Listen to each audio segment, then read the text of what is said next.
Bueno, buenas noches a todos y bienvenidos una tarde-noche más al Espacio en Irán, donde la cultura no ceja en su empeño ni en vacaciones, y ya empezamos casi la temporada de otoño, nada menos que con la presentación de una maravillosa novela de título Terra Inconmensurabile de Gustavo Apignanesi, un apellido que me cuesta siempre mucho decir, pero que bueno, si tengo que recurrir a la portada, lo haré.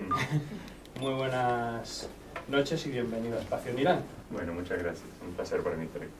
Le pido un aplauso caluroso.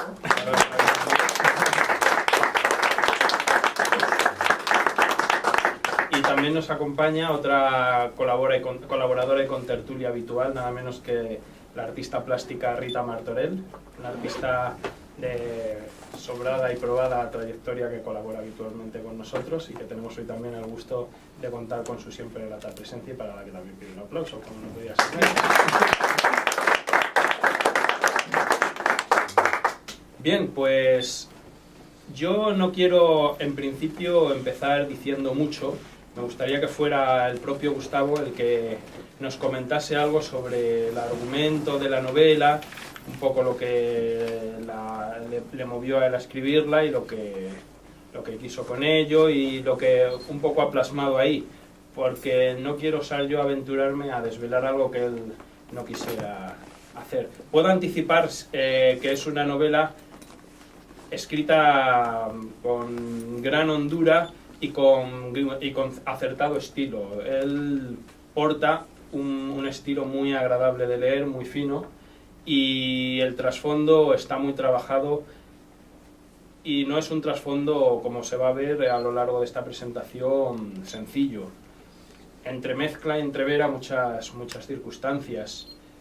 Todo parte, según tengo entendido, de una revelación que él tuvo, que ahora él nos contará de una manera más pormenorizada, y a raíz de eso sitúa una serie de atmósferas muy estimulantes, a veces duras, pero que bajo su pluma todo queda bastante atenuado, y se basa también en la esencia de la cultura occidental e indígena, y nos ilustra también muy bien acerca de todo ello, aparte de dejar patente que es un autor con mucha capacidad imaginativa.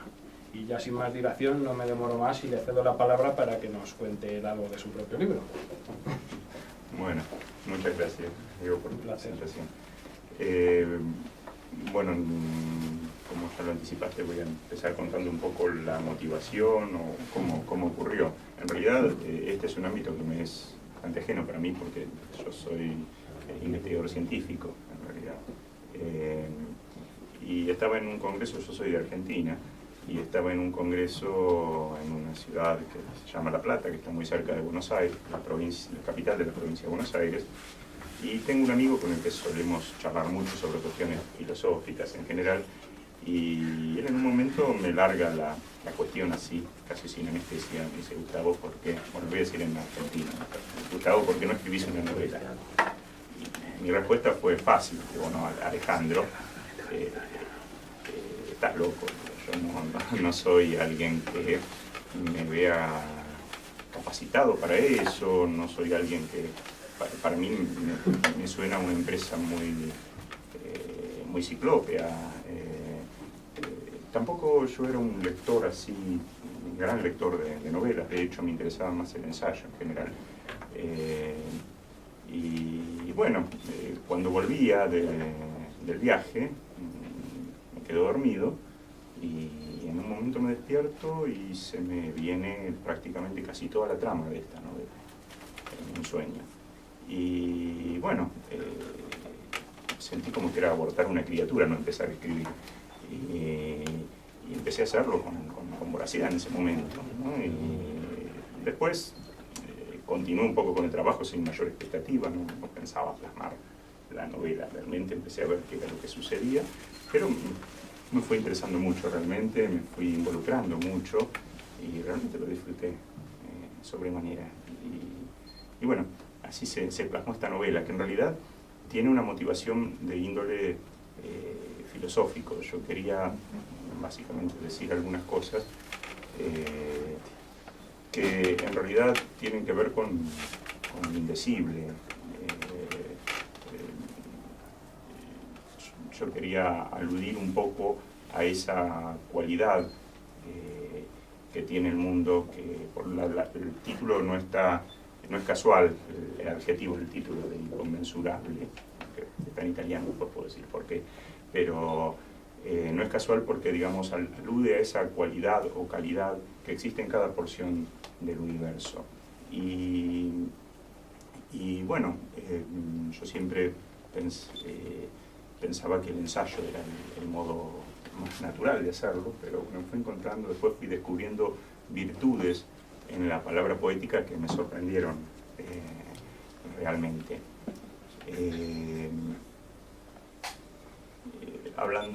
Parafraseando un poco al escritor argentino, a Jorge Luis Borges, él nos dice,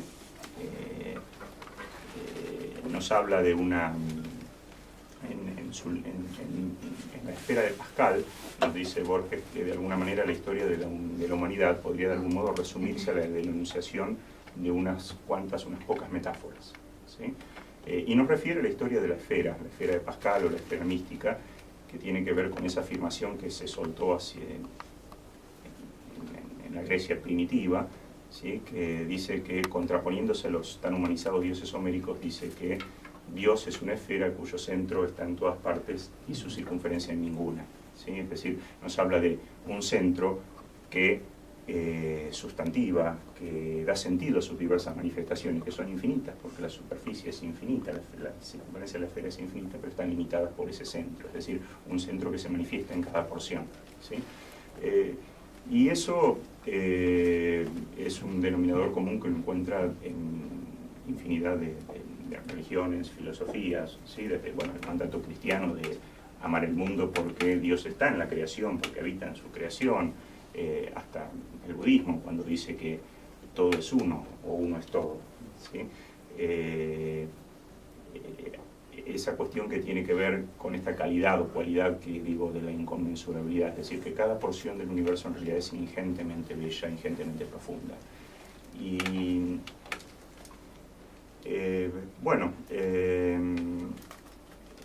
esas metáforas no querría corregir, evidentemente, a Borges, pero uno se encuentra que con el tiempo las metáforas a veces se van gastando, o se van cambiando y se van reduciendo, porque, por ejemplo, es muy interesante, hace poco estaba trabajando un poco sobre el concepto de la solidaridad, y me encontraba que la acepción hoy del diccionario sobre la solidaridad tiene que ver con la adhesión a la empresa o causa de otros, ¿sí? Un significado tremendamente aséptico, en realidad. Bueno, tiene mucha relación con lo que hoy en realidad vivimos.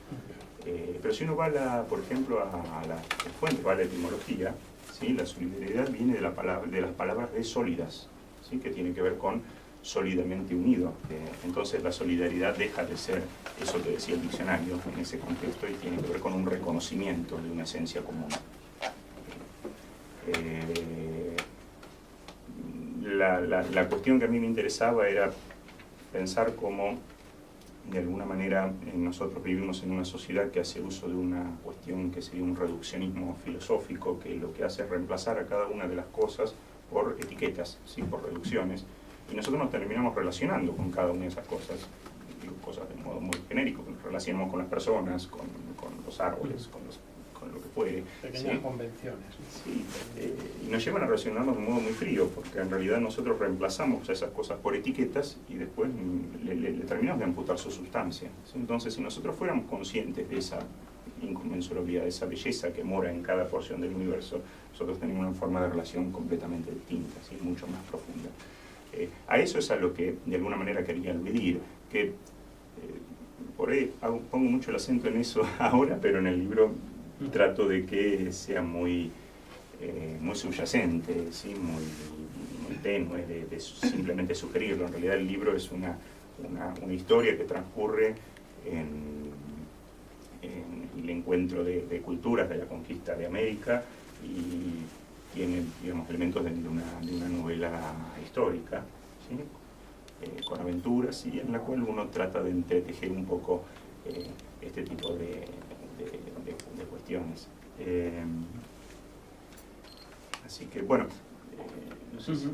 Sí, y los personajes hallan ese momento en el que no saben discernir y que denominan terra inconmensurable en muy distintos contextos, ¿no? Sí, sí, porque los modos de acceso a ese tipo de nociones pueden ser muy diversos, digamos.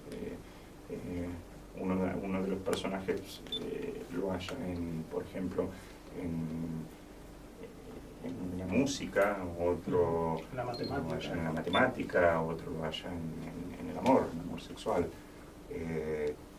Es decir, digamos, los modos de acceder a ese tipo de noción pueden ser muy distintos, pero tienen que ver con una cualidad que puede ir descubriendo ese personaje, que cuando uno se abandona por completo, empieza a ser mucho más permeable a ello.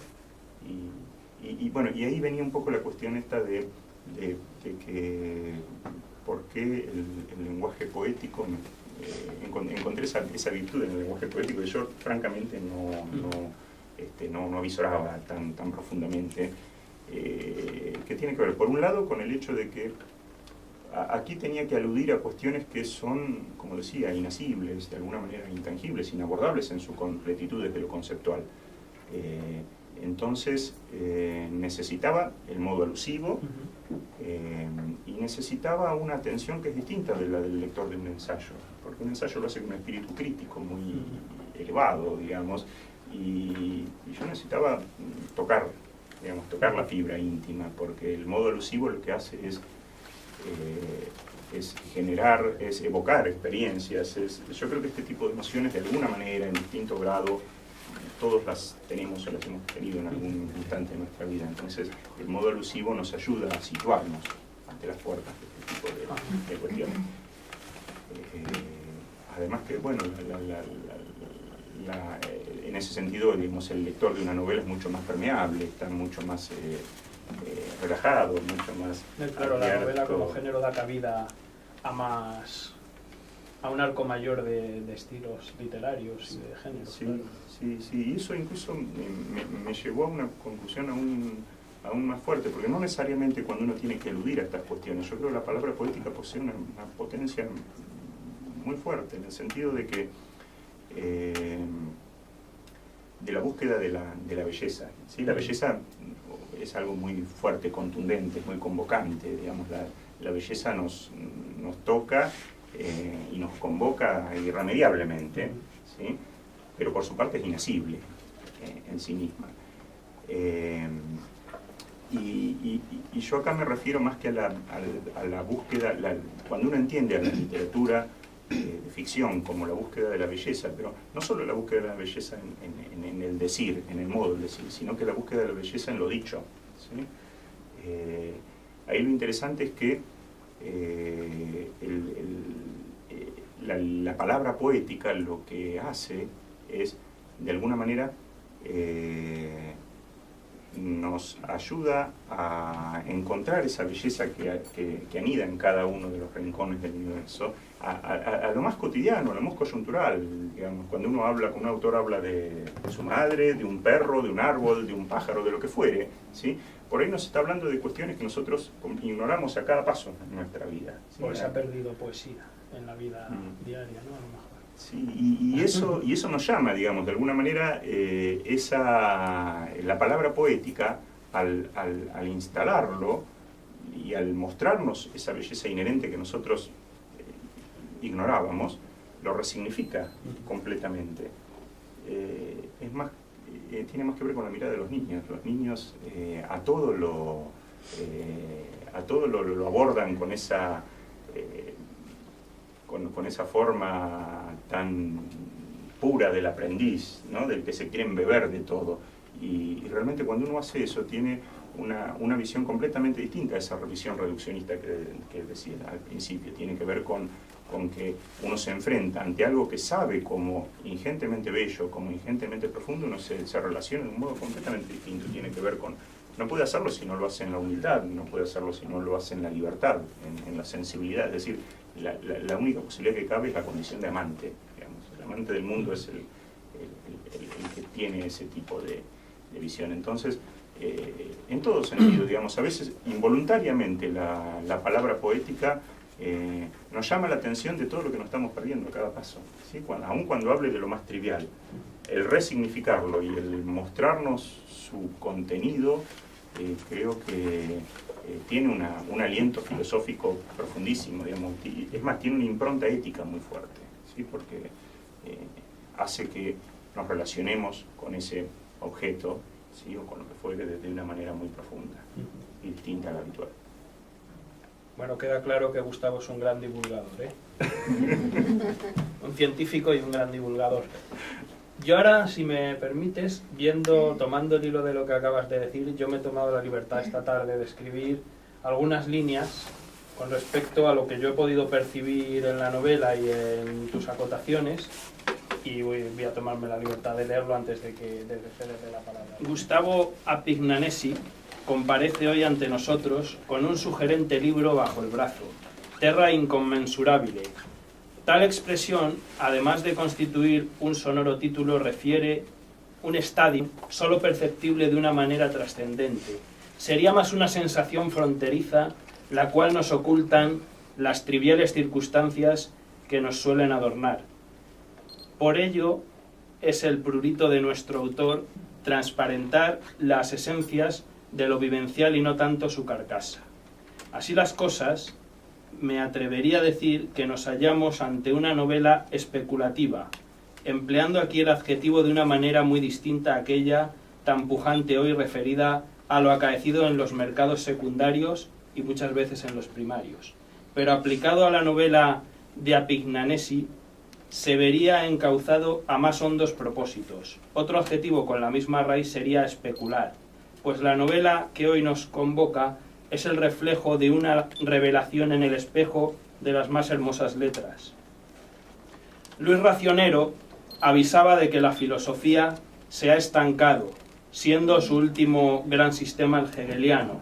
Hoy se orienta hacia la ciencia o hacia la ética. Yo diría que el trasfondo filosófico de Terra Incommensurabile se dirige más hacia la lírica, cosa que voy a retomar ahora. Esta novela, como apunto, es ensayística, lírica y especulativa. Sus motivos vertebradores parten de un estado conturbado de su autor. Las indagaciones del narrador se objetivan en representaciones de gran plasticidad. Ahora bien, aquí la poesía es transparencia, ausencia de sombra. El lenguaje poético busca hacer esencial aquello existente, pero invisible a los ojos de la convención. El lenguaje de Terra Incommensurabile es lírico y sugerente, pero hay una hondura poética que discurre por los cauces de la narratividad novelística. Y es en este momento donde considero adecuado atraer las palabras de José Ángel Valente, cuando este eximio poeta afirmaba que poesía y ciencia se encuentran como dos grandes sistemas de símbolos que operan de modo complementario sobre la realidad. Pero el propio Valente nos aclaraba la distinta manera que uno y otro persiguen. El científico trata de fijar lo que la experiencia tiene de repetible, el poeta su carácter único, irrepetible, fugaz. Sobre ese inmenso campo de realidad, experimentada pero no conocido, opera la poesía. Es un gran caer en la cuenta. Si atendemos a las palabras de Valente, no podemos menos que referirnos a Gustavo Apignanesi como poeta, pues en su novela parte de una revelación y traza un itinerario por el universo intrincado que representa, constituido por una mirada a ciertos pilares de la cultura indígena y occidental, estableciendo un diálogo intercivilizatorio. Cuando los temas abordados se tornan más bruscos o escabrosos, la voz literaria de Gustavo, deliciosamente atenuante, se torna más amable mediante su acariciadora sintaxis a flor de lírico acierto narrativo. Sí, yo quería preguntarle si, digamos, la necesidad de escribir esta novela ha sido en el sueño que usted nos ha citado anteriormente o ha habido algo más. Si fue el origen el sueño o... No, el origen del sueño fue el vehículo, en realidad. Se constituyó en una novela por el sueño. En realidad la necesidad está desde siempre, diría yo. Alguna vez he escrito algo en términos de ensayo, algunas cosas sueltas por allí. Yo nunca creo tener mucho para decir. Creo que hay una sola cosa que quiero decir y lo quiero decir de todas las maneras posibles. Es decir, a falta de una mayor elocuencia, al menos queda la redundancia, ¿sí? Uno trata de decirlo con la mejor voz que pueda, digamos, básicamente, y las veces que pueda hacerlo. Eso viene de siempre, es decir, no parte del sueño la necesidad. La necesidad es visceral, realmente fue siempre visceral. El sueño sí fue el vehículo extraño para mí en el que, bueno, esto se encauzó. ¿Y ha habido también intuiciones a la hora de escribir conducido? Sí, eso mucho tiene que ver con lo intuitivo. Sí. Tuvo que hacer mucha investigación, obviamente, porque la cuestión es compleja cuando uno quiere versar sobre este tipo de cosas, más en una novela de ficción, donde por ahí nosotros nos hemos pasado hablando de cuestiones que son muy sutiles en la novela. Digamos, la novela, la idea es tratar, o por lo menos mi idea fue tratar de que se leyera y discurriera de manera ágil y que el trasfondo, si se quiere, estuviera muy sutilmente enhebrado, porque no es una moralina, digamos. La idea era que uno busca que le sucedan ciertas cosas que al lector, digamos, busca evocaciones, busca incluso complicidades, del modo más sutil posible, digamos. Todo esto tiene que ver con algo muy experimental, digamos, la forma esa de relacionarse con el mundo, uno no se la puede contar a nadie. Quería preguntarle también qué referencias literarias ha tenido como escritor y si concretamente alguna le ha influenciado para escribir. Bueno, como hoy decía, no soy un gran lector de ficción, pero yo creo que, bueno, Borges sí es una referencia muy fuerte. El lenguaje borgiano es fabuloso y es muy profundo, muy conceptual. Pero bueno, hay muchas referencias, algo de Bertrand Russell. ¿Y en algún momento el arte le ha influenciado también para escribir? Sí. Yo creo que el arte, digamos, por ejemplo, la conceptualización que logra una pintura puede ser similar a la conceptualización que uno logra en ciencia con una ecuación. ¿Sí? Y puede producir el mismo goce estético. Por ahí el que no está en ciencia quizás no se dé cuenta, pero hay gente que ha llorado con una ecuación.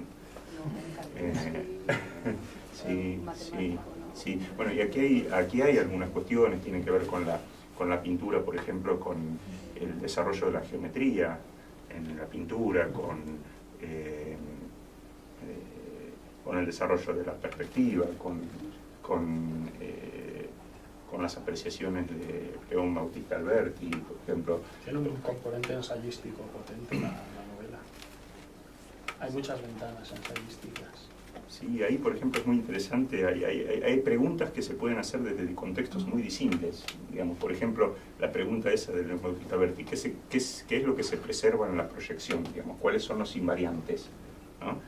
Es una pregunta muy interesante, porque, por ejemplo, en la proyección la forma se deforma por escorzo. ¿Sí? Si yo proyecto, no sé, una esfera, aquí, por ahí lo que puedo llegar a ver es quizás un cilindro, otra cosa. Ahora, ¿qué es lo que se preserva en la proyección? La pregunta es muy útil para el desarrollo de la perspectiva, tiene que ver con que, por ejemplo, lo que se preserva es la topología en ciencia, es decir, el número de bordes y de esquinas. La figura va a tener el mismo número de bordes, el mismo número de vértices. ¿Sí? La forma va a variar, pero eso se va a conservar. Entonces, aquí era muy interesante como, bueno, pretendo no adelantar mucho, pero, por ejemplo, el matemático se desvela porque en algún momento esa pregunta que está hecha sobre la geometría la extrapola a la metafísica. Entonces dice, bueno, ¿qué se proyecta? Si nuestro mundo él lo concebía como una proyección divina, digamos, ¿cuáles eran los invariantes geométricos en la proyección? Es decir, ¿dónde estaban los rastros, las huellas digitales, diríamos hoy, del creador, ¿no? Tiene que haber algunos invariantes, y por eso quería llegar a la comprensión de la mente divina, lo cual, bueno, me adelanto mucho, pero lo cual tiene consecuencias complicadas para él, porque eso implica una soberbia, ¿sí? Y bueno, de la cual tendrá que redimirse. Y digamos, la cumbre son Leonardo y Rafael, ¿no? En eso, el cuadro de la Última Cena, donde todas las líneas parten del rostro de Cristo, todas las líneas de proyección, digamos, es una obra cumbre en ese sentido. La simbología esa de la esfera, digamos, los símbolos o las metáforas, digamos, tienen que ver justamente con esas cuestiones, con conceptualizaciones. Por ahí el concepto a veces me parece un poco duro, un poco cerrado. Me gusta hablar más de noción, de algo más abierto. Pero, digamos, permitiéndome ese exceso, digamos, el concepto es muy interesante, cómo eso evoluciona en la historia, como que decía recién, digamos, como una noción que en sus orígenes tenía que ver, por ejemplo, esta cuestión de la solidaridad, ¿no? Lo que representaba en su origen, digamos, era muy profundo, tenía mucho que ver con esto, con lo que quería plasmar aquí, por ejemplo, porque ser solidario es reconocerse en el otro, reconocerse parte, ¿sí? Ahí la solidaridad es natural, es ser solidario es respirar, es lo mismo que vamos a reconocerse. En cambio, la visión nuestra del diccionario, creo que de la Real Academia Española, la última versión, es tremendamente aséptica, y tiene que ver un poco con el modo en que esas metáforas se vieron degradadas y modificadas, cambiadas en el tiempo, y nos van haciendo cada vez más fríos. A veces la etimología también es muy importante en ese sentido. Las palabras nos dicen mucho. Y ya como última pregunta, si tiene algunos proyectos literarios más. No, a mí son esfuerzos grandes. Entonces, para mí fue un esfuerzo muy grande. Y además que yo no sé, digamos, pero no sé si lo logré, pero digamos, lo que yo quería decir cosas fuertes realmente, que me salían, no era, yo no estoy buscando temas para escribir, de hecho yo trabajo en otro ambiente, pero sí, cada tanto escribo algunas cosas cortas, y bueno, si en algún momento aparecen, bienvenido sea. A mí me gusta también pensar en este tipo de cosas en el sentido también de la pedagogía, de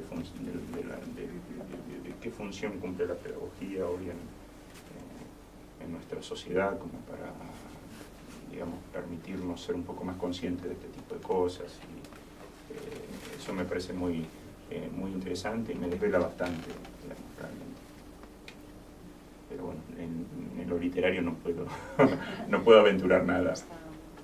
Tengo miedo de dormirme. Después no me queda otro remedio que escribir, entonces. Bien, pues muchísimas gracias. Le paso la palabra a Diego. Bueno, pues ya simplemente nos queda cerrar el acto con un fuerte aplauso, agradeciéndole a vuestra voz.